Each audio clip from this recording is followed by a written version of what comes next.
notice that being aware, or awareness itself, is not just the ever-present background of all experience. It is the field or space within which all experience is taking place. Are any of you now experiencing anything that is not taking place in the field of awareness or consciousness? Have any of you ever had an experience that did not take place in the field of awareness? Would it be possible to have an experience that did not take place in consciousness? See that what you essentially are is not just the background, the ever-present background of all knowledge and experience, but the field, the space-like presence within which all experience takes place. Now, is there anyone here who, as a child, did not at some stage lie awake in bed, wondering how far physical space goes on? Did anyone not have that? Ask themselves that question. So ask yourself the same question now. Imagine you are a child lying awake in bed in the middle of the night, not asking yourself how far does physical space go on, but how far does the field of awareness within which my experience appears go on. Don't think this through. You are the field of awareness within which your experience appears. Therefore, you are in the perfect position to be a true scientist and investigate that field. So now, with your attention, don't give your attention to my words or your thoughts, or the perception of this room, but with your attention, travel through the field of awareness, the space-like presence of awareness within which your experience is appearing. How far does it go? See if you can find the edge of it. See if you can find the place at which it ends and whatever it is that is outside awareness begins. Can you find that edge? And if any of you do find what appears to be an edge to awareness, ask yourself the question, is that not an object appearing in the field of awareness? Travel again with your attention. Try to find the edge or the border of the field in which your experience appears. Has anyone found that edge?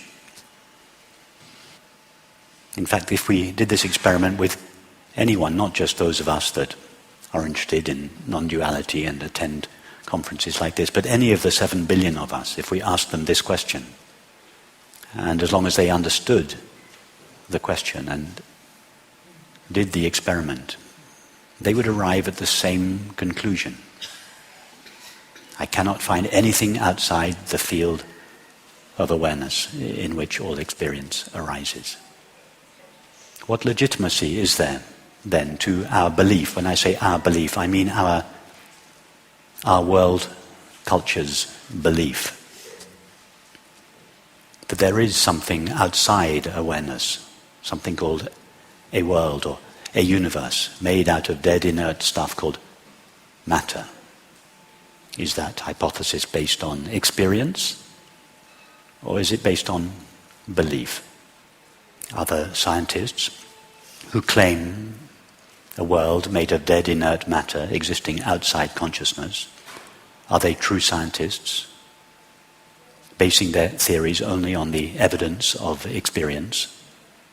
Or are their theories based on abstract beliefs that can never be verified in experience? Strangely, the scientific community that claims a world outside consciousness has never come in contact with that world. Could it be that it doesn't exist? Or at least it doesn't exist on the terms in which it is conceived.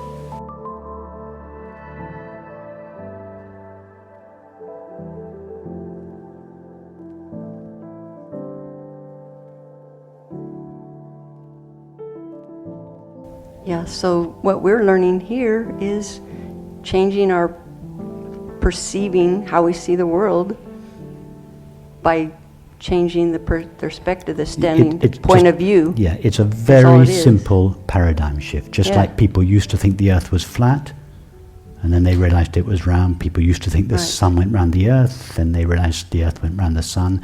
People used to think that matter was the ultimate reality of the universe, and that it generated mind or consciousness. We're just reversing that. Why? Because it is consistent with our experience. Mm-hmm. Why did people used to think the earth was flat and not round? Because that's what these senses tell us. Why did people used to think the sun went round the earth, not the other way Right. around? Because that's what the senses tell us. Why do people think that consciousness is generated from matter? Because that's what the senses tell us. But remember, Einstein, common sense is just a series of prejudices that most people acquire by the age of 18. The senses were wrong about the flat earth. The senses were wrong about the geocentric universe. Could the senses be wrong about the nature of reality?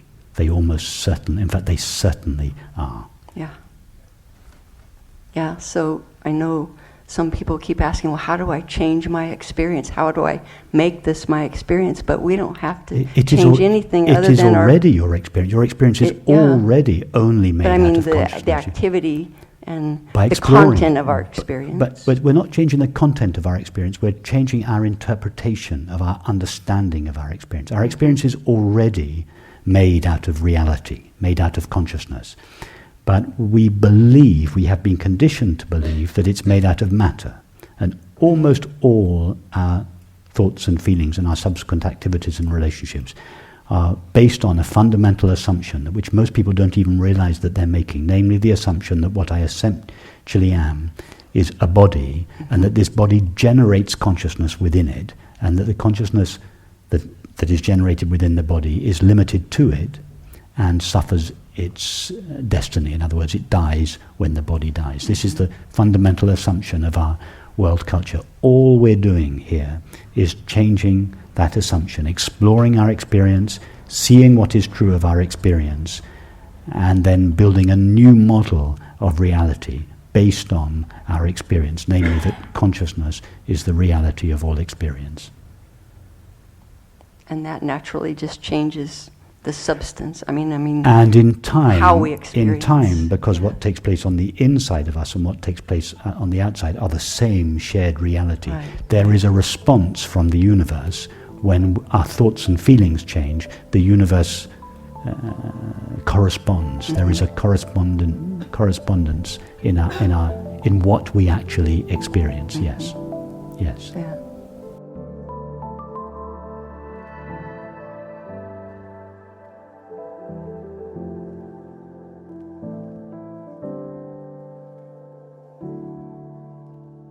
This morning, I can say that was the first day that the sound of the children did not interrupt my meditation, and that was because I wasn't meditating. There was just the sense of awareness. Yeah. And so that was just an activity of awareness rising as the sound of children talking and laughing and then falling away again. If a thought came, it was, so what was different today? Because the sense of hearing the children was the same. And what it seems is that my perceiving was different because it was coming from the place of awareness. So the point of view, in other words, was different. So the experience was changed. And as you say, our outward-facing path will organically change as it comes from that place of awareness more and more. Perceiving, it seems that correlates with our point of view, where we're looking from. If we're looking from the place of the separate self, then our perceiving will have a different appearance or content. It's not the appearance that changes, it's your interpretation of the appearance that changes. Right. And so it also appears that the thoughts and especially feelings and thoughts rise from our perceiving place and reflect where we're looking from. Yes, our thoughts tend to rise on behalf of the self that we either know or believe ourselves to be. So if we believe that we are a temporary, finite, limited, separate self, the thoughts that rise will tend to be thoughts that express and confirm that belief. In other words, we will think on behalf of the self that we believe ourselves to be. But if we know and feel that we are the presence of awareness, then the thoughts that arise will reflect that understanding. So how is perceiving, I guess, defined? No, perceiving is as a human being, perceiving is just one of the ways that our mind functions. We have, as human beings, we have really three realms of experience: thinking, feeling, and perceiving. Thinking, that's usually what's referred to as the mind. Feeling, that's usually what's referred to as the body. And perceiving is the world. Perceiving, that means seeing, hearing, touching, tasting, and smelling. So all we know of the world is perceptions. Okay, so perception, perceiving is referring to physical senses, basically our five senses. And then we experience the body through mostly through sensation. We feel it from the inside. So I make a distinction between a perception and a sensation. A perception is the way we experience the world. A sensation would be the way we experience the body from the inside. Okay. And thoughts and images are what are normally called the mind. Although I usually use the word mind to cover all of thinking, feeling, and perceiving. But in this context, we could say the mind was thinking and imagining. The body is known through sensing. And the world is known through perceiving. So these are just three different functions of the mind, of the human mind. And they are each of these is a modulation or movement or activity of consciousness.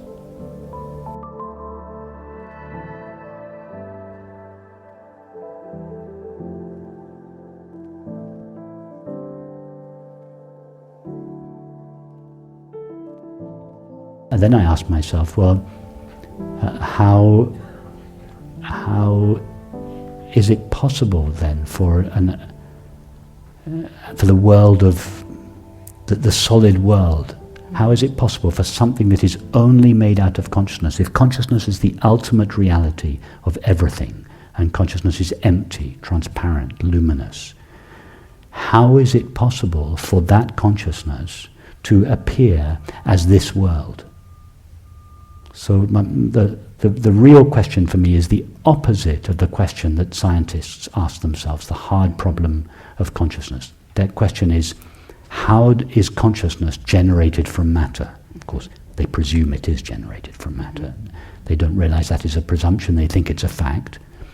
And considering it to be a fact, they then pose the hard problem of consciousness, the biggest problem there is in science today. How is consciousness generated from matter? For us, it's a fake question. The answer is consciousness isn't generated from matter. So it's a false question. But what is interesting is how is matter generated from consciousness? How does something whose ultimate reality is consciousness appear as matter, and not only appear as matter, but feel like matter? That's a really interesting question. And my answer to that question is what takes place in a dream. That if you think that the stuff your night dream is made of is the stuff of your mind, there's nothing solid there.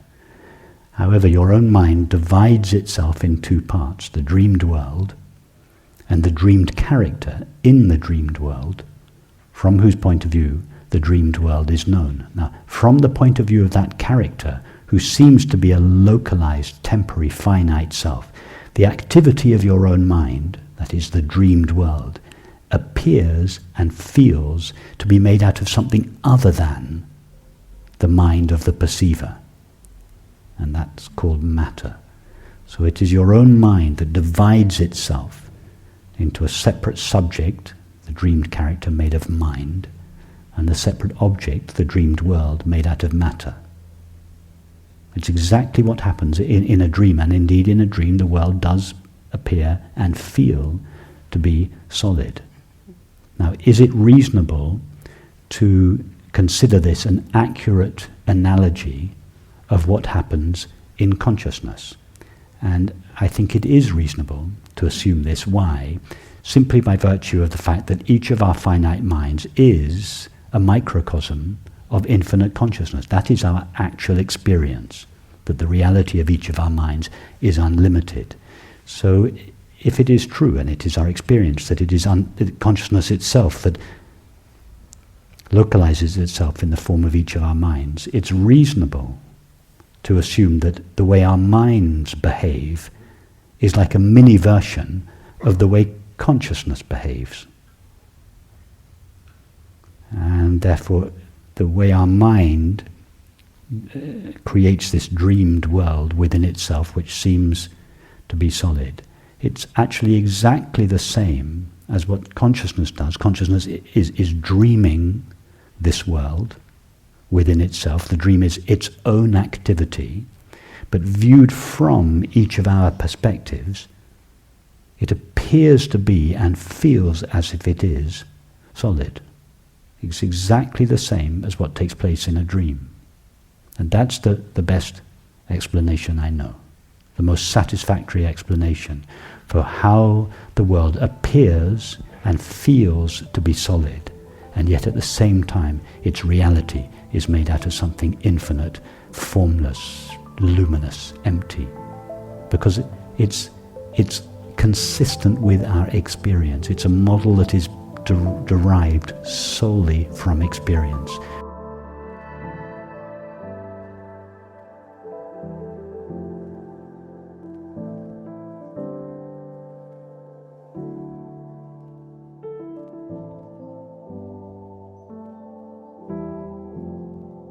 Have you ever taken a thought and just asked yourself, what is a thought? Not what its content is about. Don't worry about the content. It doesn't matter what the content is, but what is an actual thought? If you think about it, a thought, let's say, what should we have for dinner tonight? When the thought begins, when the what sounds in your mind, the shall we have for dinner is not yet there. And when the shall sounds in your mind, the what has already vanished, and the we have for dinner tonight has not yet appeared. So, and that's true of a whole thought. So we never actually experience a whole thought simultaneously. What we experience is the understanding of the thought. We never experience the whole thought.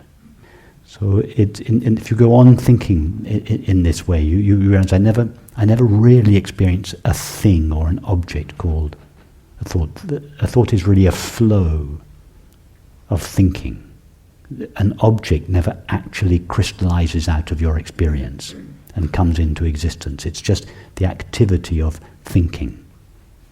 There's no thing called a thought. Mm-hmm. And then with thinking, if you really ask yourself, what is the stuff out of which thinking is made? If you were to touch the experience of thinking, what would you find?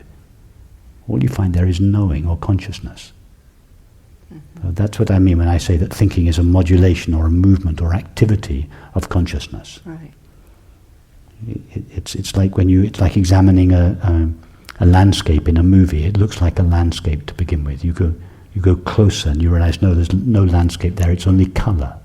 And then you go closer again and you realize it's not even color, it's all that's there is the screen. You're going closer and closer to the reality of the apparent landscape. All you find is the screen. Well, it's the same with a thought. If you go deeply into the actual experience of thinking, all you don't find anything there. You just find consciousness. Mm-hmm. Consciousness finds itself. And the same is true. That's relatively easy to see that with a thought, because a thought is an insubstantial thing, even from a conventional point of view. But what's interesting is to do that, and this is what we were doing this morning, to do the same thing with the body. All to ask ourselves, what is the actual experience of the body? My only knowledge of the body, or with our eyes closed, is a sensation. But have you ever actually, if you try to find this clearly defined object called a sensation, you never find it. A sensation is a pulsating vibration. It is the experience of sensing or feeling. And then again, if you touch the stuff that feeling is made out of, you don't find anything solid there. You find knowing or consciousness. That's what we were doing this morning. Same with perceiving. All there is to the sight of the world is the experience of seeing. And if you touch the stuff that the experience of seeing is made of, all you find there is knowing or consciousness. Actually, consciousness is the only stuff that is ever experienced. And that's not some highfalutin philosophy. Even if you touch something that seems to be solid, dense, if you closed your eyes and if you refused to refer to your memory or to concepts or ideas, this was the first experience you had ever had, you'd have no knowledge that it was something solid. It would just be a sensation made only of the knowing of it.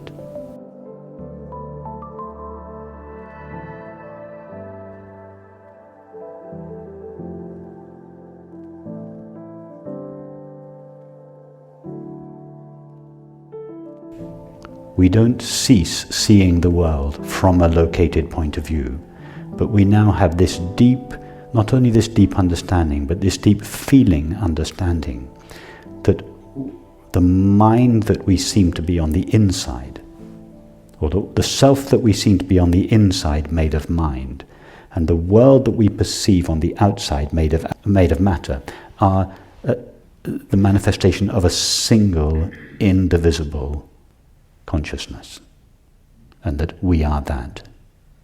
But that doesn't prevent us perceiving the world from this located point of view. It's not Maya that goes, it's ignorance that goes. The illusion remains, the ignorance disappears.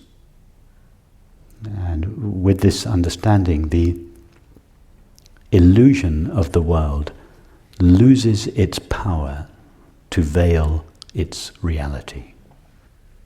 It's this beautiful thing that Zen Master Huang Po said, people ignore the reality of the illusory world. Remember, an illusion is not something that doesn't exist. It is something that does exist, but is not what it appears to be. So when we hear in the traditional Vedantic texts that the world is an illusion, this is not to dismiss the world and say the world is something unreal. No, an illusion is real, but its reality is not what it appears to be. The landscape in a movie is an illusion, but that illusion has a reality to it, relatively speaking, the screen. Or this, as a multiplicity and diversity of objects made out of matter, is an illusion. But it has a reality to it. There is something real about this, whatever it is. And if we touch that reality, we find only consciousness, or consciousness finds only itself. And I feel as though my relationship with the world has changed in the sense that it feels more celebratory. Exactly. Exactly. Our relationship with the world does change. Our relationship with people, animals, and things change, because previously we thought that people, animals, and things were separate from ourselves. And this is the primary assumption upon which almost all our thoughts and feelings and our subsequent activities and relationships are based. When that primary assumption is undermined, when we realize, no, what I am on the inside and what it is on the outside are the same, our thoughts and feelings, and in time our activities and relationships, gradually begin to realign themselves with this new understanding.